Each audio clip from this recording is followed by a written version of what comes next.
నేను దేశమును పాడు చేయకున్నట్లు ప్రాకారమును దిట్టపరచుటకును బద్దలైన సందుల్లో నిలుచుటకును తగిన వాడెవడని నేనెంత విచారించినను ఒక్కడైనను కనబడలేదని జ్ఞాపకం చేస్తున్నాను. దేవుని పరిశుద్ధ గ్రంథంలో మనం గమనించినట్లయితే దేశమును పాడు చేయకున్నట్లు వారి ప్రాకారములన్నిటిని కూడా దిట్టపరచుటకును బద్దలైనటువంటి సందులలో నిలిచినటువంటి వాడెవడని మనం వాక్య భాగములో మనం చూస్తున్నాం. కారణం ఏందంటే ఇశ్రాయేలు యొక్క అవిధేయత వలన దేవుడు వారిని 3 చెరలకు 3 సార్లు చెరసాలకు పంపించినట్టుగా మనము దేవుని వాక్యంలో చూస్తాం. ఒకటి ఐగుప్తు చెరకు, రెండోది అష్షూరు చెరకు, మూడోది బబులోను చెరలకు ఇశ్రాయేలు ప్రజలు వెళ్ళినట్లుగా మనము వాక్య భాగంలో మనం చూస్తాం. దేవుడి మాటలను మరి ఎంతో బాధాకరంగా మరి ఆయన దుఃఖపూరితమైనటువంటి మాటలను మాట్లాడుచున్నాడు. ఎందుకంటే చెరకు వెళ్ళగా మిగిలినటువంటి వారి విషయము దేవుడు చింతిస్తున్నట్టుగా మనము చూస్తాం. వారిని 4 గుంపులుగా విభజించినట్టుగా మనం దేవుని వాక్యంలో చూడగలుగుతున్నాం. మొదటి గుంపు ఏంటిదంటే ప్రవక్తలున్నారిక్కడ. రెండవ గుంపు ఎవరంటే యాజకులున్నారు. మూడవ గుంపు ఎవరంటే అధిపతులున్నారు. నాలుగవ గుంపు ఎవరంటే సామాన్యమైనటువంటి ప్రజలు వాక్య భాగంలో మనం చూడగలుగుతాం. వీళ్ళందరినీ వీళ్ళందరున్నారు. ప్రవక్తలున్నారు, యాజకులున్నారు, అధిపతులున్నారు, సామాన్య ప్రజలున్నారు. ఇంతమంది ప్రజలు ఉండి గూడా దేశమును పాడు చేస్తున్నప్పుడు ప్రాకారములను మరి కట్టుటకును బద్దలైనటువంటి సందులో నిలిచి మరి దానిలను కాపాడుకోవడానికి నిలవబడినటువంటి వాడిని ఎవరైనా ఉన్నారా అని చూస్తే ఒక్కడు గూడా కనబడలేదంట. ఈ రోజుల్లో మరి దేశం పాడైపోతున్నప్పుడు, కాన్ఫరెన్స్ పాడైపోతున్నప్పుడు, సమాజం పాడైపోతున్నప్పుడు, సంఘము పాడైపోతున్నప్పుడు వాటిని కాపాడుకోవడానికి తగినటువంటి జాగ్రత్త తీసుకొని వాటిని భద్రపరచడానికి మరి తగినటువంటి సమయంలో తగిన రీతిగా నిలవబడి ప్రార్థన చేసేవాడు. దాన్ని కాపాడుకోవడానికి ప్రయత్నం చేసేవారు ఈ లోకంలో వెతికినా కనబడినటువంటి వాళ్ళు చాలా మంది ఉన్నారని జ్ఞాపకం చేస్తున్నాం. చాలా మట్టుకు చూస్తాం సంఘములలో. సంఘం పాడైపోతుంది. వాటి కొరకు నిలబడి మనం అందరం ప్రార్థన చేద్దాం. ఉపవాసం ఉండి ప్రార్థన చేద్దాం. దేవుని సన్నిధికొచ్చి, దేవుని సన్నిధిలో గోజాడుదాం. మన సంఘమును అభివృద్ధి పరుచుకుందాం రండి అంటే, సంఘం పాడైపోతే వచ్చేది నాకేమిలే అనేవాళ్ళు చాలా మందున్నారు. సమాజం పాడైపోతుంది అంటే, ఎవ్వరు పాడైపోతే నాకేమి నేను బాగుంటే చాలులే అనుకునే వాళ్ళు చాలా మందున్నారు. మరి ఈ రోజుల్లో రకరకాలైనటువంటి తలంపులు, ఆలోచనలు కలిగి ఎవ్వరికి ఇష్టమొచ్చిన రీతిగా స్వార్థముతో వారు జీవిస్తున్నట్టుగా మనము చూడగలుగుతున్నాం. కాబట్టి దేవుడు అంటాడు, "అయ్యా! నేను దేశమును పాడు చేస్తాను." మరి పాడు చేయకున్నట్లుగా మరి దానిని కాపాడుకోవడానికి నిలబడేటువంటి ఎవరున్నారని జ్ఞాపకం చేస్తున్నాడు. అబ్రాహాము ప్రార్థన చేస్తాడు గదా! మరి లోతు సొదొమ గొమొర్రా పట్టణంలో ఉన్నప్పుడు, "అయ్యా! ఆ పట్టణాన్ని నాశనం చేయొద్దు. ఆ పట్టణాన్ని కాపాడు" అని అబ్రాహాము ప్రార్థన చేశాడు. అబ్రాహాముతో దేవుడన్నాడు, "అబ్రాహాము ఆ పట్టణంలో కనీసం ఒక 50 మంది ఉంటే నేను రక్షిస్తాను, కాపాడతానన్నాడు."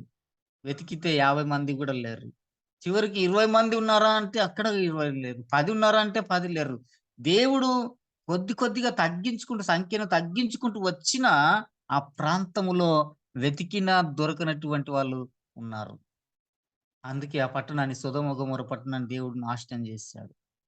ఈ రోజుల్లో సంఘము, సమాజము, మరి దేశము, కుటుంబము పాడైపోతుంది, పతనమైపోతుందంటే వాటి కొరకు నిలబడి ప్రార్థన చేసేవాడు, వాటి కొరకు ప్రయాసపడేవాడు, వాటి కొరకు కష్టపడే వాళ్ళు చాలా మంది తక్కువైపోయి ఉన్నారు. ఆ గుంపులో ఎవరున్నారంట? ప్రవక్తలున్నారు. వీళ్ళు అలాగున్నారు. రెండవ గుంపు యాజకులున్నారు. వాళ్ళు అలాగే ఇడిచిపెట్టారు.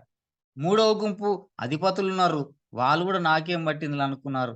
నాలుగవ గుంపు సామాన్య ప్రజలున్నారు. వాళ్ళు గూడా అలాగే వదిలేస్తారు. మనం చూద్దాం 4 గుంపులను గురించి. ఎందుకంటే సమయం లేదు గాబట్టి నేను ఎక్కువగా వివరణిస్తలేను. యెజ్కేలు గ్రంథం 22, 24లో మనం చూసినట్లయితే 24లో చూస్తే ఇక్కడ ఒక మాట రాయబడింది. "నరపుత్రుడా! యెరూషలేమునకు నీవీ మాట ప్రకటింపుము. నీవు పవిత్రము కాని దేశము వైపు ఉన్నావు. ఉగ్రత దినమందు నీకు వర్షము రాదు. అందులో ప్రవక్తలు కుట్ర చేయుదురు. గర్జించుచుండు సింహము నేను చీల్చినట్లు వారు మనుషులను భక్షింతురు. సొత్తులు ద్రవ్యము వారు పట్టుకొందురు. దానిలో చాలా మందిని వారు విధవరాండ్రుగా చేయుదురని జ్ఞాపకం చేస్తున్నాడు. కాబట్టి మొదటి గుంపులో ప్రియ దేవుని బిడ్డలారా ప్రవక్తులనగా భూత వర్తమాన భవిష్యత్ కాలములను గురించి ప్రవచించువారు వీరిని దీర్ఘదర్శులు అని కూడా మనం పిలుస్తూ ఉంటాం. అయితే ప్రవక్తలు 2 రకములున్నారు. ఒకటి పెద్ద ప్రవక్తలున్నారు. రెండోది చిన్న ప్రవక్తలున్నారు. మొత్తము 12, 17 మంది ప్రవక్తలు, ఆహ్, 12 మంది, ఆహ్, చిన్న ప్రవక్తలు 12 మంది ఉన్నారు. మొత్తం 17 మంది ప్రవక్తలు మనం ఈ వాక్య భాగంలో చూడగలుగుతాం. అందులోని ప్రవక్తలు కుట్రలు చేసేవారుగా, గర్జించు సింహమును చీల్చినట్లు వారు మనుషులను భక్షిస్తారంట. ఇతరుల సొత్తులను, ద్రవ్యమును వారు పట్టుకొందురంట. దేవుని గూర్చి ప్రవచించవలసిన ప్రవక్తలు తమ పని పూర్తిగా మరచి చేయరాని కార్యములు చేస్తారని జ్ఞాపకం చేస్తున్నాడు. ఎలాంటి లక్షణాలున్నట్టు ప్రవక్తలు ఇక్కడ అన్నారంటే, ఇతరుల మనుషులను భక్షిస్తారంట. చాలా మట్టుకు ఈ రోజుల్లో మనం అవే చూస్తాం. ఇతరుల సొత్తులను, ద్రవ్యమును వారు పట్టుకొందురు అని జ్ఞాపకం చేస్తున్నాడు. దేవుని గూర్చినటువంటి చెప్పవలసిన మాటలను విడిచిపెట్టి, ఈరోజు ఇష్టమొచ్చినటువంటి రీతిలుగా మనం యూట్యూబ్‌లో చూస్తూ ఉన్నాం. చాలా రకాలుగా. కొందరు సేవకులను చూస్తున్నాం. అవి, ఇవి ఏవేవో ప్రవచిస్తున్నారు. రాజకీయాల గురించి ప్రవచిస్తున్నారు. ఆయన సీఎం అయితాడు, ఈయన సీఎం అయితాడు. లేనిపోని తంటాలు పెట్టుకొని క్రైస్తవ జీవితానికి అవమానకరం తెచ్చే ప్రవక్తలు చాలా మంది కనబడుతున్నారు. వీళ్ళెందుకొరకు ఇలాగంటే, వారి గొప్పతనాల కొరకు, లేకపోతే డబ్బు కొరకు, రకరకాలైనటువంటి వాటిని బట్టి ఆలోచన జేసి, ఈరోజు దేవుని నామమును అవమానపరుస్తున్నారు. దేవుని నామమును ఘనత తెచ్చవలసినటువంటి సేవకులు గూడా, ప్రవక్తలు గూడా ఈరోజు ఏమైతున్నారంటే, లేనిపోనివి కల్పించుకొని మాట్లాడే ప్రవక్తలు తయారైనట్టుగా మనం చూస్తాం. కాబట్టి ఈ ప్రవక్తలు ఎలాగున్నారంటే, ఆహ్, మరి అనేకమైనటువంటి వాటి మనుషులను భక్షిస్తారంట. ఇతరుల సొత్తులను, ద్రవ్యమును వారు పట్టుకుంటారంట. దేవుని గూర్చినటువంటి ప్రవచించవలసిన వారు ప్రవక్తలు తమ పనిని పూర్తిగా మరచి చేయరాని కార్యములు ఈ లోకములో చాలా మట్టుకు చేస్తున్నారు. ప్రవక్తలు ఇలాగ ఉన్నారు అని జ్ఞాపకం చేస్తున్నారు. కుట్రలు చేసేవారు, గర్జించు సింహమును వేటను చీల్చినట్లు మనుషులను భక్షిస్తున్నారంట ఇది. ఇతరులకు మరి ద్రవ్యమును వడ్డీలకిస్తున్నారు. ఈ రోజుల్లో చాలామంది వడ్డీలకిచ్చే వాళ్ళు గూడా చాలామంది ఉన్నారు. ఒక సేవకులు కుటుంబం ఉంది. ఆ సేవకుల కుటుంబము మరి వడ్డీలకిచ్చి చాలా పిసినారితనం అన్నమాట. అంటే సొంత కుటుంబ సభ్యులకు గూడా అవసరానికి సహాయం చేయలేనటువంటి కుటుంబము. అయితే బయటి వారందరికి గూడా వడ్డీలకిచ్చి చాలా బంగారం సంపాయించిండ్రు. చాలా డబ్బులు సంపాయించిండ్రు. సంపాయించి అవన్నీ గూడా ఏమి వారు కాపాడుకోలేదు గానీ చనిపోయినప్పుడు చూస్తే లెక్కేస్తే ఆమె సొమ్ము దాపెట్టింది ఎంత తెలుసా? రూ. 7,80,000 మూట గట్టి సబ్జా మీద పెట్టిందంట. ఇవన్నీ వడ్డీలకిచ్చిన రూపాయలు. మిత్తిలతోటి మరొక సేవకుల కుటుంబం అలాగ ఉన్నట్టుగా మనం చూస్తాం. కాబట్టి ఈ రోజుల్లో ఇలాంటి వాళ్ళు చాలా మందున్నారు. చాలా మందిని విధవరాండ్రుగా చేస్తూ ఉన్నారు. వ్యర్థమైన దర్శనం కంటూ ఉన్నారు. సోదే చెప్తూ ఉన్నారు చాలా రకాలుగా. అది ఇట్లా, ఇది ఇట్లా జరుగుతదని. అయితే నేను ఎందుకు జ్ఞాపకం చేస్తున్నంటే, దేవుని పని కొరకు నిలబడి ప్రవచించవలసినటువంటి వారు, ప్రార్థించవలసినటువంటి వాళ్ళు చాలా మంది తక్కువైపోయినారు. ఈరోజు కాన్ఫరెన్స్ అంతా గూడా పాడైపోతుంది. కాన్ఫరెన్స్ కొరకు ప్రార్థన చేద్దామంటే రకరకాల హ్మ్. ఫోన్ ఫోన్‌లొస్తాయి. రకరకాల మాటలు మాట్లాడతారు. జూమ్‌లో బంద్ జేయాలి. ప్రార్థన సహవాసం బంద్ జేయాలి. ఆ! వాళ్ళ దగ్గరికి పోగూడదు. రకరకాలుగా మాట్లాడతారు. అరేయ్! కాన్ఫరెన్స్ పాడైపోతుంది. సంస్థ అంతా గూడా పాడైపోతుంది. మిషనరీలు సంపాదించిన ప్రాపర్టీ పాడైపోయింది. మరి గొప్ప గొప్ప మెడికల్ సెంటర్‌లు, హై స్కూల్స్ ఎన్నో ఉన్నాయి. ఇవన్నీ గూడా పాడైపోతున్నాయి. మరి వాటిని కాపాడుకోవడానికి ఎవరున్నారంటే, వాటిని కాపాడే వాళ్ళు కాపాడుతారులే. మీరు మాత్రం బంద్ గాండి అంటే ఇంకెవరుంటారు? ఇలాంటి వాళ్ళే చాలా మంది. దేశమును పాడు చేస్తున్నప్పుడు ప్రాకారములను దిట్టపరచుటకును, వాటిని కాపాడుకోవడానికి ఎవరున్నాడని దేవుడు వెతుకుతున్నాడు. ప్రవక్తలు లేరు. ప్రవక్తల్లో దేశమును బాగు చేయవారు లేకపోయిండ్రు. బ్రద్దలైన సందులో నిలిచేవారు లేరు. మరి ఇంకొక గుంపు ఉంది. అదేం గుంపులంటే యాజకుల గుంపు. దేవునికి, మానవులకు మధ్యవర్తులైనటువంటి దేవుడిచ్చినటువంటి ఆజ్ఞలను మానవులకు బోధించేవారు. మానవుల కష్టాలు దేవునికి విజ్ఞాపన చేసేవారు. మరి దేవాలయంలో ధూపం వేయువారిల్లు. అయితే యాజకులు తమ చేయవలసినటువంటి పనులు చేయక, చేయరాని కార్యములు చేస్తున్నారంట. అదేంటిదంటే తెలుసా? ధర్మశాస్త్రమును నిరాకరిస్తూ ఉన్నారు. ప్రతిష్ఠితమైనటువంటి వస్తువులను అపవిత్రపరుస్తున్నారు. మంచిదేదో, చెడ్డదేదో మనుషులకు తెలుపుటకు లేదు. విశ్రాంతి దినమును ఈరోజు మనం చూస్తే మంచి చెడుల దేవుని వాక్యములో ఏం చెప్పబోతుంది? ఏం జరగబోతుందో చెప్పేవాళ్ళు చాలా మంది తక్కువైండ్రు. గద్దించేవాళ్ళు తక్కువైండ్రు. ఎలాంటి వారు ఉన్నారంటే ఈరోజు యాజకులు గూడా పొగిడేవారున్నారు. డబ్బుల కొరకు పొగిడేవాళ్ళు. చాలా మంది సేవకులున్నారు. నేను చూస్తాను ఒక సేవకుడిని అంటే ప్రేమతోటి గద్దిస్తూ ఉంటాను. అన్న సంఘములో ఒకడు ఆడికి పోయి మొక్కుతాడు. ఒకడు ఈడ టెంకాయ కొడతాడు. ఒకడు అది జేస్తాడు. ఒకడు ఇది జేస్తాడు. చేతులకు దారాలు కట్టుకుంటాడు. ఒకాయన నేను కుర్మన రారా అని పాట పాడతాడు. ఇలాంటి వారందరూ చాలా మంది మీ సంఘంలో ఉన్నారు గదా! ఎందుకు నీవు గద్దించవు అని అంటే, "ఏం చేద్దాం తమ్మీ వాళ్ళిష్టం" అంటాడు. కారణం ఏందంటే, ఈళ్ళని గద్దిస్తే నన్నెక్కడ ఎల్లగొడతారో, ఈళ్ళని గద్దిస్తే నాకు రావాల్సిన డబ్బు రాకుండా పోతదేమో, ఈళ్ళని గద్దిస్తే నేను ఎక్కువ కాలం ఆడ ఉండనే గదా అని భయం. కాబట్టి ఈరోజు సేవకులు గూడా అలాగ తయారయ్యిండ్రు. మంచిదేదో, చెడ్డదేదో మనుషులకు తెలిపేవారు లేరు. వాడు నశించిపోయినప్పుడు లెక్క జెప్పేది నీవే. సేవకుడు రెండంతల తీర్పు నీకే ఉంది. కాబట్టి అది గ్రహించలేకపోతున్నారు. నేను జెప్తాను మా సంఘంలో ఖచ్చితంగా గద్దిస్తాను. ఇప్పుడు మా సిస్టర్ జ్యోతమ్మ ఉంది మా సంఘ సభ్యురాలు. ఆమెకు తెలుసు. నేను స్ట్రెయిట్‌గా ఖండిస్తాను. ఎవరైనా తప్పు జేస్తున్నారంటే, "నువ్వు తాగుతున్నావంటే, లేకపోతే నువ్వెక్కడన్నా పోతున్నావు, నువ్వు ఈ పని జేస్తున్నావంటే" నేను తప్పకుండా ఆయనను గద్దిస్తాను ఖచ్చితంగా. మారకపో దేవుడు తప్పకుండా నీకు ఒక రోజు ఆ శిక్ష ఉంటది. కాబట్టి విశ్రాంతి దినమును ఆచరించుట లేక ప్రజలకు భయపడి లొంగిపోయేవారు చాలా మందున్నారు. యాజకుల్లో మంచివారు లేకపోయిన్రు. దేశమును బాగు చేయవారు లేరు. సంఘమును కాపాడుకునేవారు గూడా లేరు. ఇది యాజకుల గుంపు చూస్తే కూడా అలా కనబడింది. మూడవ గుంపు అధిపతులను చూస్తే యెహెజ్కేలు గ్రంథం 22, 27లో మనం చూస్తాం ఆ మాట 27లో దానిలో అధిపతులు లాభమును సంపాదించుటకై నరహత్య చేయుటలోను, మనుషులను నశింపజేయుటలోను, వేటను చీల్చు తోడేల వలె ఉన్నారని జ్ఞాపకం చేస్తున్నాడు. మూడవ గుంపు ఎవరున్నారంటే అధిపతులున్నారు. ప్రవక్తల్లో మంచివారు లేరు. రెండవ గుంపైన యాజకుల్లో మంచివారు లేరు. ఇక మూడవ గుంపైన అధిపతులను గమనించినట్లయితే వీరైనా దేశమును బాగు చేస్తారని చూస్తే పరీక్షిస్తే వీరు చేయ పనులు దానిలోని అధిపతులు లాభమును సంపాదించుటకై నరాజ్య చేయుటలోను, మనుషులను నశింపజేయుటలోను, వేటను చీల్చు తోడేల వలె ఉన్నారని జ్ఞాపకం చేస్తున్నాడు. అధిపతులు ఎలా ఉంటాయంటే లాభమును సంపాదించుకుంటున్నారు. నరహత్య చేస్తున్నారు. నరహత్య అంటే ఇంక మనం చంపడమే కాదు కానీ మాటల ద్వారానే చాలా మంది చంపేవాళ్ళున్నారు. మాటల ద్వారానే బాధపరిచే వాళ్ళు చాలా మందున్నారు. కాబట్టి మనుషులను నశింపజేస్తున్నారు. వేటను చీల్చు తోడేళ్ళ వలె చాలామంది ఉన్నట్టుగా మనం చూస్తాం అధిపతులు గూడా. ఈలోని ఇశ్రాయేల్‌ల ప్రధానులందరూ తమ శక్తి కొలది నరహత్య చేస్తున్నారని 22:6లో మనం చూస్తాం.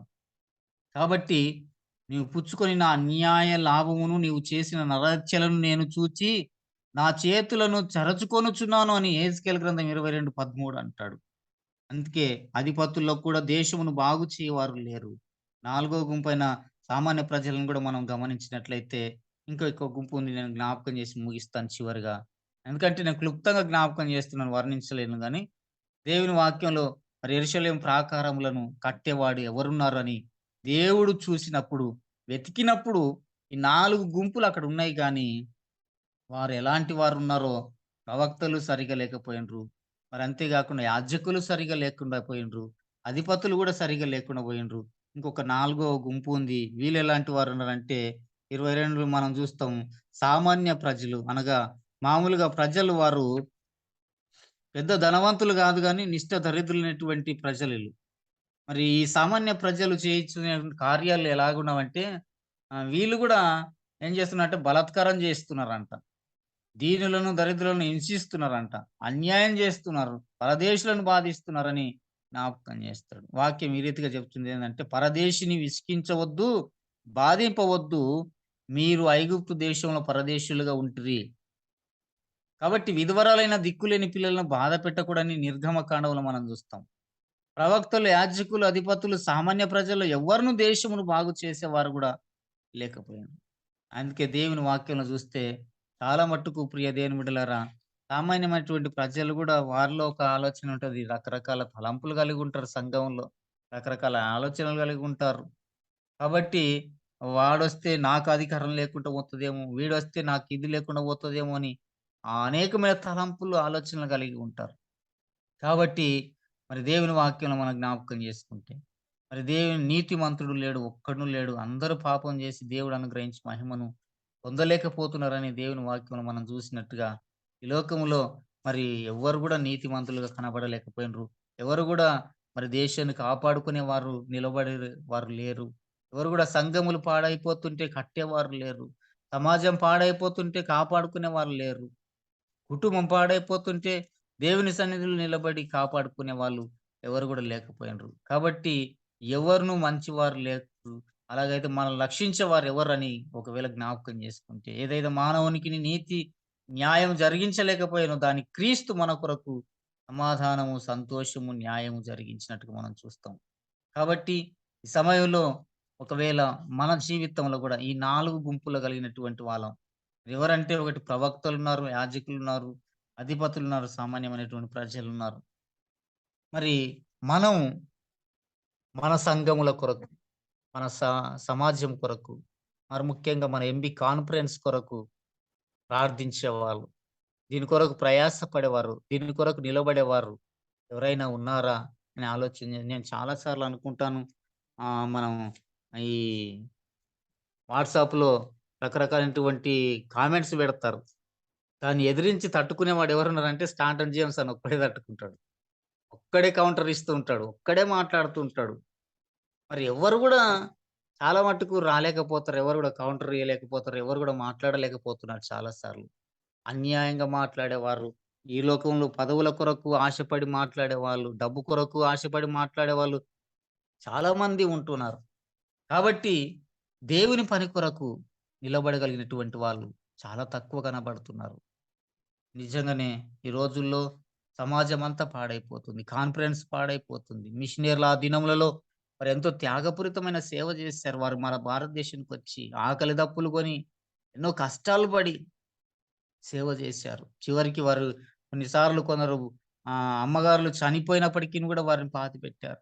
వాళ్ళు గూడా రోగాలొచ్చి చనిపోయినటువంటి వాళ్ళు చాలా మంది ఉన్నారు. అలాగుండి కష్టపడి, ప్రయాసపడి మరి ఈ సంస్థను ఎంతో చక్కగా నిలబెట్టగలిగినారు. ఈరోజు ఇవన్నీ పాడైపోతే కాపాడుకోగలిగినటువంటి వాళ్ళెవ్వరు గూడా లేకపోయిండ్రు. సంఘం పాడైపోతున్నాయి. సంఘం కొరకు నిలబడేవారు లేరు. మరి కుటుంబం పాడైపోతుంటే కుటుంబాన్ని కాపాడుకునే వాళ్ళు గూడా చాలా మంది తక్కువైపోయిండ్రు. కాబట్టి మన జీవితంలో ఒకవేళ అలాంటి పరిస్థితి ఉంటే, ఎవరు ఏమైపోతే నాకేమిలే అని స్వార్థం కలిగి ఉంటే, స్వార్థాన్ని విడిచిపెట్టి దేవుని పని కొరకు మనం ప్రయాస పడదాం. దేవుని పని కొరకు నిలబడదాం. సంఘాన్ని కాపాడుకుందాం. కాన్ఫరెన్స్‌ని కాపాడుకుందాం.